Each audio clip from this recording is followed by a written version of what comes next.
I walked in my sister-in-law trying to nurse my baby, but everyone is defending her because she can't be a mother. So I told them to lock her up or I am going to the police. My brother's wife has never been able to conceive, and they have had problems with it for years. Sister-in-law and I used to get along well, but it was never great because I had been pregnant for most of my brother and his wife's relationship. After the wedding, I had just found out that my husband and I were pregnant with our first. We have always talked about having kids, but 2 months after the wedding, when we announced that we were expecting, sister-in-law was excited, and we were all happy. Fast forward a few months, and sister-in-law has been a huge help. She has been helping around the house, bringing me stuff and such, and we were grateful for her. She also loved rubbing my belly, but I thought that's what people like to do. It was until they started suggesting names that I got suspicious, but whatever. Fast forward again to the birth of the baby. I finally had my baby, and it had been 2 months since my sister-in-law loved to spend time with her. I got it, she couldn't have children, and I thought she was happy, so I was. One day my husband suggested that we go on a day since it had been months since we had. I agreed, so we asked sister-in-law to babysit, and she happily agreed, although halfway through our date, my husband got called into work. He said goodbye, and we went our separate way, but when I arrived home, I went to the nursery and saw sister-in-law had her honker shoved down my child's throat. I screamed, and she quickly fixed herself. I was livid. I took my baby and told her to get out. Everyone is spamming my phone, telling me to forgive her since she couldn't be a mom. It was the heat of the moment, and my baby wouldn't stop crying, but I am firm I never want her near my baby again. Why I am so confused right now? Update. I talked to my brother about this situation and told him his wife needs help. I also told him I wanted to take this to the police, but he wasn't open. However, I'm considering it. My baby and I have decided to stay with my grandma. I just need time for myself and my baby. I am getting my husband to set up cameras while I'm away. All this is overwhelming. I will sit down and talk with them tonight. We have arranged to have dinner, and I am leaving my baby with a trusted friend who has her own kids. I hope they understand where I'm coming from when I tell them that she needs help or I am going to the police.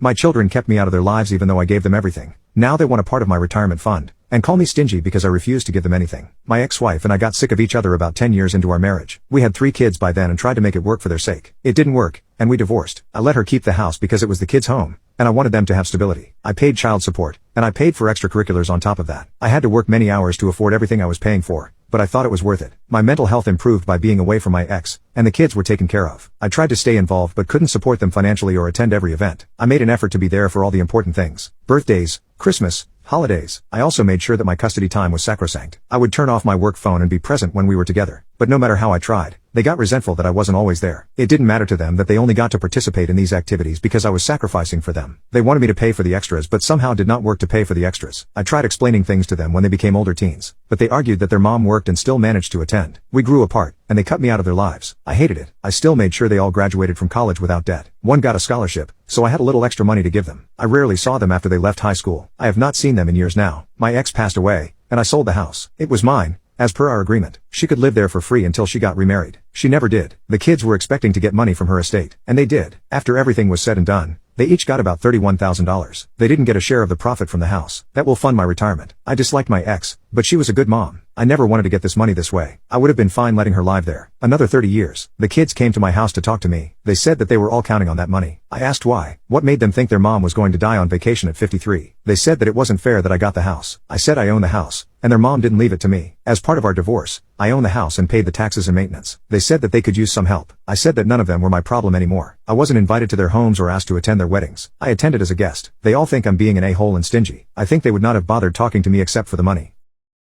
What is one healthy habit you have that everyone overlooks? I once had a patient who looked so close to dying that I almost started drafting his obituary before diagnosing him. I asked him what was wrong, and he said he was experiencing fatigue, brain fog, and his mood was all over the place. He thought it was just due to stress or a lack of sleep, and asked me what medication he could take to make those problems go away. But something didn't feel right to me, and I couldn't pinpoint whether it was the fact he was out of breath from just walking into my office, or the fact the ground shook when he walked. I told him that I thought there was some damage happening inside of him that he wasn't aware of, and I would like to run some tests on him to confirm. However, he told me that there was no need for that, and he would be gone as soon as I told him what medication he needed. I ignored his request and asked him if he woke up feeling groggy in the morning even if he slept for 10 hours straight. He told me that he did, and that it got worse around 3 p.m. so he always had to take a nap. I asked him if he couldn't focus on anything because his mind was always drifting off, and he told me that it was hindering his ability to even work. Then, I asked him if he couldn't help being in a bad mood. He said he was always stressed and acted out, so people didn't like being around him anymore. He then asked me what that had to do with anything, but I wasn't done questioning him. I asked him to tell me what he ate in a day, and he told me that he ordered out a lot, played drinking games by himself, and even said he couldn't go a day without getting a sweet treat. It seemed like his unhealthy lifestyle had finally caught up with him. I told him that it sounded like his liver was failing him and that's why he was experiencing all those things. I explained that liver failure is one of the worst deaths imaginable because it's a slow process. Your stomach can be uncomfortable and you may feel groggy, but you don't feel like you're dying. Eventually, your liver will quit working. It'll stop making albumin, and then the stomach and chest will fill up with fluid. You'll get confused and feel disoriented, like you're losing your mind. Not long after, your body shuts down. The fluid around your heart will make it too difficult to beat, and your heart will just stop. And you're lucky if your doctor is able to even catch the disease, because most times we can't figure out what's wrong until it's too late. My patient immediately asked me what he could take to fix his liver, because he couldn't drop dead before seeing the ending of Hunter x Hunter. I told him that I wanted to make sure I was correct first, so I ran an ultrasound on his liver. When I got it back, my suspicion was confirmed because the ultrasound ended up displaying a liver that was brighter than the kidney, which is a sign that fat had infiltrated the liver. Once I had concrete proof, I told him that the liver medication we're supposed to prescribe isn't effective and most of our patients end up needing Kobe instead. So I gave him an everyday liver vitamin instead, because the 15 ingredients in it were made to directly combat liver failure. For instance, the vitamin has bergocin FF, which reduces inflammation in the liver, and milk thistle protects the liver from toxins. I told him that taking the everyday liver vitamin every morning for 12 weeks would reduce the fat in his liver, but he also needed a healthier lifestyle. I suggested that he drink as little alcohol as possible, eat fruits and vegetables instead of his sweet treats, and exercise so that he could lose weight. He told me that he would do all that,